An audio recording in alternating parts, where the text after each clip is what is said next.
సినిమాలో నిజమైన కవి గారికి ఫస్ట్ ఇస్తే బాగుంటుందేమో. అందరికీ నమస్కారం. ఫస్ట్ థ్యాంక్స్ టు బన్నీవాస్ గారు అండ్ సాయి గోపాల్ గారు. సాయి గోపాల్ గారి గురించి చెప్పాలంటే ఇప్పుడు ఎస్పీ సాయి గారు, యాక్చువల్గా వాస్ గారు ఎస్పీ సాయి గారు అంటారు. నన్ను ఇండస్ట్రీలోకి వచ్చినప్పుడు వర్షం ముందుగా పాట రాసినప్పుడు ఆ పాట బాలసుబ్రహ్మణ్యం గారు కాంప్లిమెంట్స్ ఇస్తే నన్ను తీసుకొని త్రివిక్రమ్ గారికి దగ్గరికి తీసుకెళ్ళిన పర్సన్ సాయి గోపాల్ గారు. అప్పటి నుంచి నన్ను ఎంకరేజ్ చేస్తూనే వస్తున్నారు అండ్ ఇప్పటివరకు కూడా. థ్యాంక్స్ సాయి గారు, థ్యాంక్ యూ సో మచ్.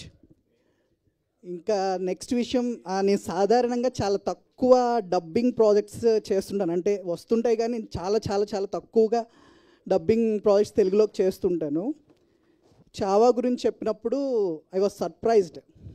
అంటే సాధారణంగా నా డబ్బింగ్ నేను తక్కువ చేస్తానని నా దగ్గరికి రావు కదా, అదేంటి చావా నన్ను రాయమంటున్నారు. ఒకసారి ఆ ఫిల్మ్ ఆల్బమ్ అంతా ఒకసారి విన్నప్పుడు ఐ వాజ్ షాక్డ్.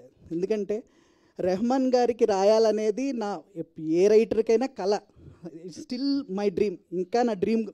అలాంటి డ్రీమ్లో అట్లీస్ట్ ఒక స్టెప్ ముందుకేసే అవకాశం ఈ చావా ద్వారా లభించింది. ఒక్కొక్క పాట ఆల్బమ్ విన్నప్పుడు ఇట్స్ కంప్లీట్లీ ఒక డిఫరెంట్ కైండ్ ఆఫ్ లిరిక్స్, కంప్లీట్గా అంటే వేరే లేయర్లోకి వెళ్ళి రాయాలన్నమాట. సినిమా చూసినప్పుడు లాస్ట్ 40 minutes అయితే కంప్లీట్ ఇంకా అసలు అరెస్టెడ్ స్పెల్ బౌండెడ్. ఇలాంటి ఫిలింకి లిటరేచర్ ఇవ్వాలనంటే ఏ రైటర్కైనా ఫస్ట్ వణికిపోతుంది అనమాట. అలాగా so first I was afraid. One by one when I'm transferring in to those lyrics, హిందీలో నిజంగా రచయితలు, హిందీలో ఇర్షద్ కమిల్ గారు రాసినట్టున్నారు అండ్ అడిషనల్ డైలాగ్స్ కూడా. థ్యాంక్స్ టు ఇర్షద్ గారు, బికాజ్ ఎంత సింపుల్గా వాళ్ళు ఎక్స్ప్రెస్ చేశారనంటే ఏ లాంగ్వేజ్లోకి ఈ పాటల్ని కన్వర్ట్ చేసినా కూడా ఆ రైటర్కి నిజంగా చాలా ఈజీగా భావం అర్థమయ్యేలాగా ఎక్స్ప్రెస్ చేశారు ఆ మరాఠీ లాంగ్వేజ్లో ఉన్న డెప్త్ని.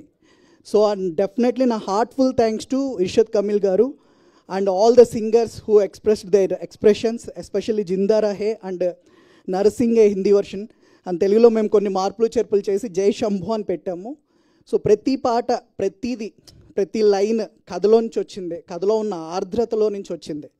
అదంతా ఫీల్ అయ్యి ఇది ఒక గొప్ప ఎక్స్పీరియన్స్గా నేను భావిస్తున్నాను. So here it is another milestone of my లైఫ్గా చెప్పొచ్చు ఈ చావా తెలుగు ఆల్బమ్ని. I'm eagerly waiting to listen with the audience.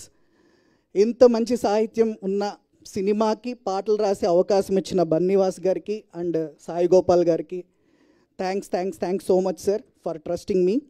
And again Rehman గారికి రాయడం అనేది ప్రతి రచయితకి ఒక జీవితాశయం, ఒక కళ. సో అలాంటి కథలో మొదట అడుగు వేసినందుకు నిజంగా ఐఎమ్ సో హ్యాపీ, వాళ్ళు చాలా సంతోషంగా ఉంది.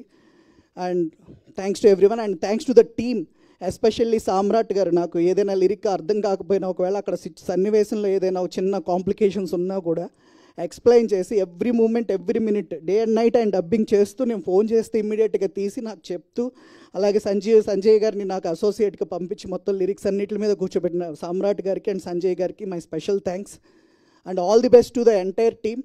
అండ్ ఇంక చెప్పాలంటే నిజంగా ఇందాక వాస్ గారు అన్నట్టు లాస్ట్ కవికి రాజుకి మధ్య ఉండే discussion is the highlight of the film. దాన్ని తెలుగులోకి ఇంత ఎక్స్ట్రాడినరీగా తీసుకొని వచ్చారు and hats off to them and congrats everyone and all the best to the entire team.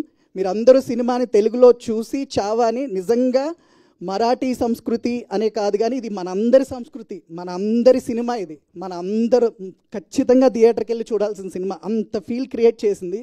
So మీరందరూ చూడండి, మమ్మల్ని అందరినీ ఆశీర్వదించండి. థ్యాంక్ యూ శ్రీమణి గారు, thank you so much. And ఇప్పుడు తెలుగు డైలాగ్ రైటర్ సామ్రాట్ గారిని మాట్లాడవలసిందిగా రిక్వెస్ట్ చేస్తున్నాం. అందరికీ